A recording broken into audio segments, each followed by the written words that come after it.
തിരുവനന്തപുരം നഗരത്തിൽ നടു റോഡിൽ വീണ്ടും അപകടകരമായ രീതിയിൽ ബൈക്ക് അഭ്യാസ പ്രകടനം. ബൈപ്പാസിൽ കഴക്കൂട്ടം ആക്കുളം റോഡിൽ അഭ്യാസ പ്രകടനം നടത്തുന്നതിന്റെ ദൃശ്യങ്ങൾ സാമൂഹ്യ മാധ്യമങ്ങളിൽ വ്യാപകമായി പ്രചരിച്ചിട്ടും നടപടിയില്ല.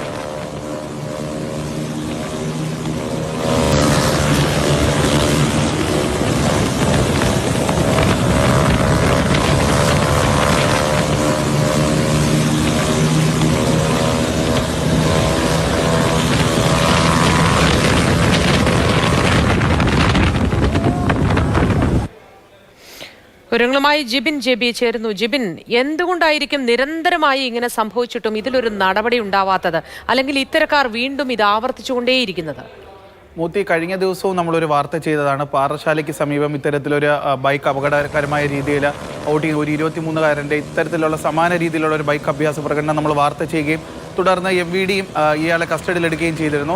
ആ ഒരു കാര്യത്തിൽ പോലും MVD കസ്റ്റഡിയിലെടുത്തെങ്കിൽ ഇയാളുടെ ബൈക്ക് പിടിച്ചെടുത്തതിന് ശേഷം സ്റ്റേഷൻ ജാമ്യത്തിൽ വിടുകയായിരുന്നു. അത്തരത്തിൽ വലിയ രീതിയിലുള്ള ഒരു ശിക്ഷ ഇത്തരക്കാർക്ക് ലഭിക്കാത്തത് കൊണ്ടാണ് സമാന രീതിയിലുള്ള വലിയ ബൈക്ക് അഭ്യാസങ്ങൾ വീണ്ടും പുറത്തു വരുന്നതും ഇത്തരത്തിലുള്ള വീഡിയോകൾ അവർ സോഷ്യൽ മീഡിയ വഴി പ്രചരിപ്പിക്കുന്നത്. ഈ കാണുന്ന ഈ ഒരു വീഡിയോ സോഷ്യൽ മീഡിയയിൽ പ്രചരിച്ച് തുടങ്ങിയിട്ട് ഏകദേശം 2 ആഴ്ചയോളമാകുന്നു.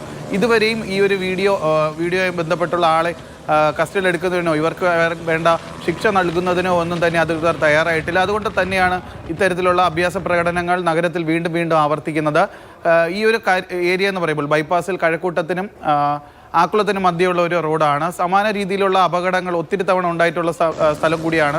മരണങ്ങളും ഒരുപാട് സംഭവിച്ചിട്ടുണ്ട്. എന്തായാലും ഇവർക്കെതിരെയുള്ള വലിയ രീതിയിലുള്ള നടപടികൾ ഉണ്ടായിട്ടില്ലെങ്കിൽ ഇത്തരത്തിലുള്ള അഭ്യാസ പ്രകടനങ്ങൾ നഗരത്തിൽ ഇനിയും ആവർത്തിക്കും. തീർച്ചയായിട്ടും ജിബിൻ, അതായത് നമ്മളെപ്പോഴും പറയാറുണ്ട്, സാധാരണ ഏതെങ്കിലും ഒരു ചെറിയ ട്രാഫിക് ലംഘനമോ ഒരു അബദ്ധമോ ഒക്കെ സംഭവിക്കുന്നവർക്ക് കടുത്ത പിഴ ഈടാക്കുന്നു. 2 വീലർ ഓടിക്കുന്നവർക്ക് പോലും സീറ്റ് ബെൽറ്റ് ഇട്ടില്ല എന്ന പേരിൽ പിഴ ഈടാക്കുന്നു. ഈ സംഭവങ്ങളൊക്കെ നടക്കുന്ന നമ്മുടെ നാട്ടിലാണ് ഇത്തരത്തിൽ ബൈക്ക് സ്റ്റണ്ട് നിരന്തരം നടക്കുന്നത്. എന്തുകൊണ്ട് ഇത്തരം വലിയ കാര്യങ്ങളിലേക്ക് അധികൃതർ ശ്രദ്ധ വയ്ക്കുന്നില്ല, ഇടപെടുന്നില്ല എന്ന കാര്യത്തിൽ ആശ്ചര്യം തോന്നുന്നു. അതുതന്നെയാണ് മോദി. കാര്യമെന്ന് പറയുമ്പോൾ നേരത്തെ, അതായത് ഈ ഒരു റോഡിൽ കഴക്കൂട്ടം ഈ ഒരു ബൈപ്പാസ് റോഡിൽ തന്നെയാണ് 3 ആഴ്ച മുൻപ് വലിയൊരു അപകടം നടക്കുകയും റോഡ് ക്രോസ് ചെയ്ത ഒരു യാത്രക്കാരിക്കും അതുപോലെ തന്നെ ബൈക്കിൽ സഞ്ചരിച്ച ഒരു യുവാവിനും മരണം സംഭവിച്ചത്. ഇതേ ബൈപ്പാസ് റോഡിലാണ് തിരുവല്ലത്തും സമാന രീതിയിലുള്ള ബൈക്കിൻ്റെ അഭ്യാസ പ്രകടനങ്ങൾ പലതവണ ഉണ്ടാവുകയും പലർക്കും ജീവൻ നഷ്ടപ്പെടുകയും ചെയ്തിട്ടുണ്ട്.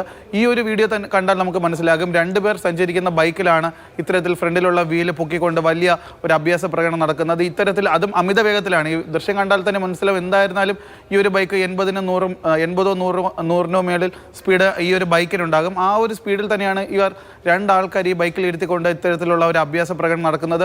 വീണ് കഴിഞ്ഞാൽ ഉറപ്പായിട്ടും ജീവൻ അവരെ നഷ്ടപ്പെടുന്ന രീതിയിലുള്ള പരിക്കുകൾ ഉണ്ടാകാം. അതുകൊണ്ട് തന്നെയാണ് നമ്മൾ ഇത്തരത്തിലുള്ള കാര്യങ്ങൾ കാണുമ്പോൾ എടുത്തെടുത്ത് നമ്മൾ വാർത്ത നൽകുന്നത്. അതുകൊണ്ടാണ്.